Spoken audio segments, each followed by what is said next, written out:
What's up, guys? I finished Crossroads of Twilight. There's gonna be tons of spoilers. Let's talk about it.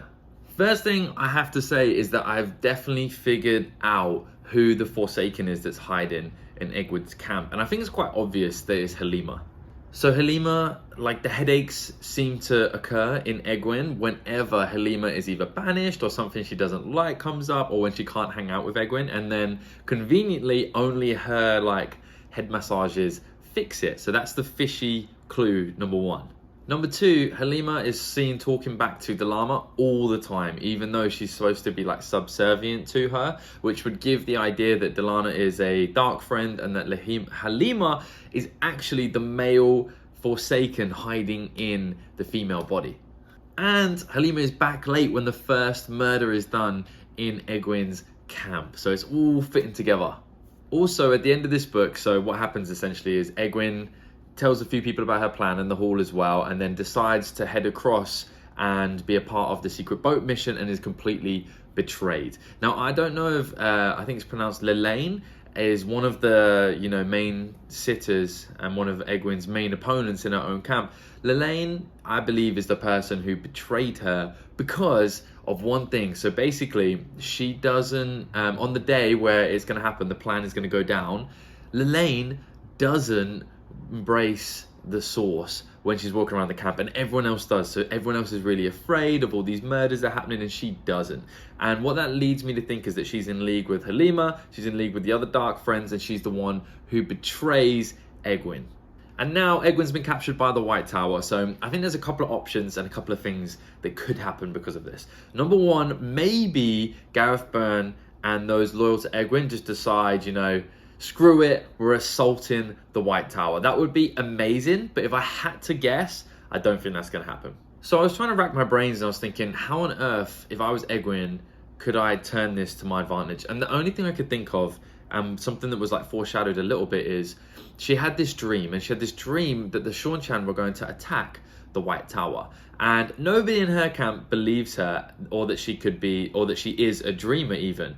And if she basically goes to the White Tower, like wakes up there, obviously she's been drugged, she's going to have a terrible time there, most likely. But if she warns them that the Seanchan are going to attack and that she's a dreamer, it might give her like the political clout that she needs to grab a hold of the advantage she might have in the White Tower. And what I think the advantage in the White Tower is that she might have is that everybody hates her later. Like, it's pretty clear that there is a unanimous undercurrent of just no confidence and really just hatred and disgust at what Aleda's been doing and who she is as a person and Aes Sedai. So my bold prediction is that basically the Seanchan do attack the White Tower, and Egwene was right all along, and that gives her the political clout she needs to convince some people to like free her and let her just be the Aemilian seat over there. So you heard it here first.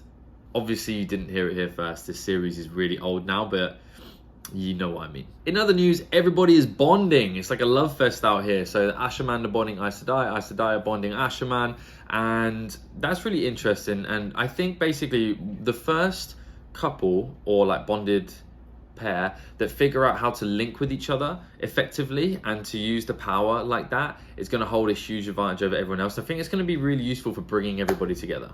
We also get confirmation that Shadar Logoth is completely destroyed, and although we kind of knew this, we have a confirmation that it's like a 3-mile pit and a mile down, and it just got me thinking, like, I just wondered what will happen to Padan Fain and what's going to happen to anybody else who was linked to Shadar Logoth. And that brings me into the ghosts storyline. So there's ghosts everywhere. There's ghosts in the town that Perrin visits, where they have all the grain that's got like all infected and everyone looks horrible. And there's clearly ghosts there. There's also a ghost that we see earlier in this book when they're visiting one of the houses in Camelin. And then finally, there's a ton of ghosts on the road when Mat is walking with Tuon to go and buy her silks and stuff. So it got me thinking, the only big thing that's happened for us to like all of a sudden have ghosts is for the Taint to be destroyed and Shadar Logoth to be destroyed with it. So I was thinking, like, Shadar Logoth is like obviously like a strange place, and the person who lives in there, who's like partly in Padan Fain now as well, has claimed tons of lives. So I was thinking maybe it's something to do with Shadar Logoth being destroyed and that darkness releasing all the people who had been like stuck there and killed, and their souls were like clinging to that place. Maybe their souls had been released now. So that was my guess on the whole ghost scenario. In other news, Alvarin believes that everybody's onto her. She believes that Aleida knows she's Black Aja and others as well. So she summons Masana in fear. Masana doesn't believe her and is about to punish her. And then, boom, Shadar Haran pops out of nowhere and just starts sticking it on Masana. Shadar Haran is becoming my favourite villain just because of how much fear he strikes into everybody. Number one, Midrils are really scary anyway. Number two, he's like the embodiment of the Dark One. And number three, he's just much bigger than a Midril. And it's just really exciting to see him going around and terrorising the Forsaken, who are so used to terrorising everyone else. And he's marked Alvarin, so now she is going to hunt down the people who are hunting down the Black Aja people. So it's just circles within circles. And it really got me thinking about the Dark One and, you know, the dark side and dark friends, and it's all just, it just sounds like they're having a bad time. Like none of them are having a great time in my head. So let me explain. It kind of feels like a pyramid scheme. So it's like, hey, listen, you're gonna have all this power, you're gonna be able to, you know, boss people around and run people. But when you first start as a dark friend, you have to live in complete fear of the person who's bossing you. They essentially run your life, they control you, and you're not allowed to your own thoughts or your own actions anymore. Until you manage to get like 2 or 3 people strapped underneath you who you then control. And then you, although you still feel all this fear and hatred and most likely regret and worry and sleeplessness because of the person above you is so evil, you can now force that on the people below you and probably increase the malice and cruelty because of your own feelings on these people here as well. And it's all just one terrible pyramid scheme. I reckon there's probably like 5 or 6 people who are truly just evil and sadistic and really want the power that the Dark One offers. And I think 95% of them regret it, but they're just too deep now. It's impossible for them to come back out. So yeah, the Dark One is just running one big power pyramid scheme. And honestly, I kind of dig it. An effective method. No wonder pyramid schemes are illegal. And again, in other news, it looks like the Seanchan are going to become allies for 2 reasons. Number one, Perrin. It looks like Perrin's going to try and team up with them to attack the Shaido and get Fail back. So he kind of needs them. And then number 2, Rand says he's going to create like a pact with them, a truce with them. And they come back and say, yeah, that sounds good, but only if you meet with Tuon. And that's going to be kind of problematic because Tuon is obviously kidnapped. So how are they going to do that meetup? Well, I feel like the obvious answer is Matt is going to present Tuon to Rand at some point and be like, oh, you need to meet her? Yeah, well, you know, this is my wife now. Which inevitably is going to be quite fun.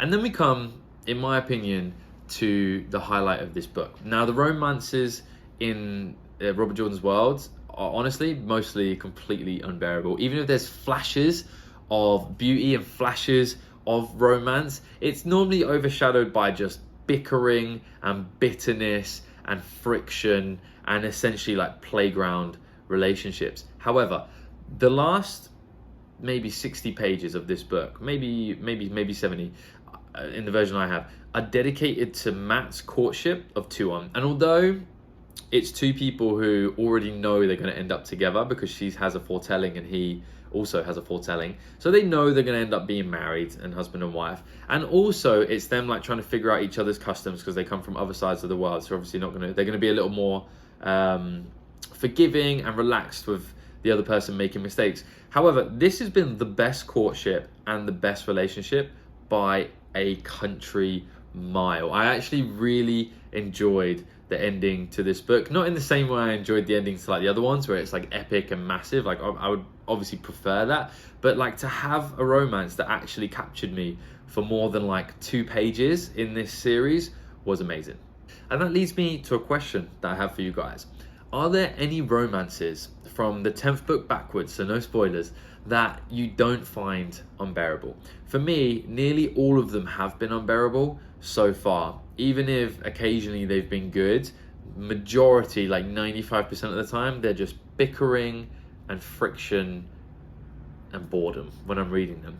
However, some are worse than others. The one that really pops out to me as the worst is Feo and Perrin's. I can't stand it when they're talking to each other, and I have the biggest urge to just skip forwards until I know that they're not talking to each other anymore.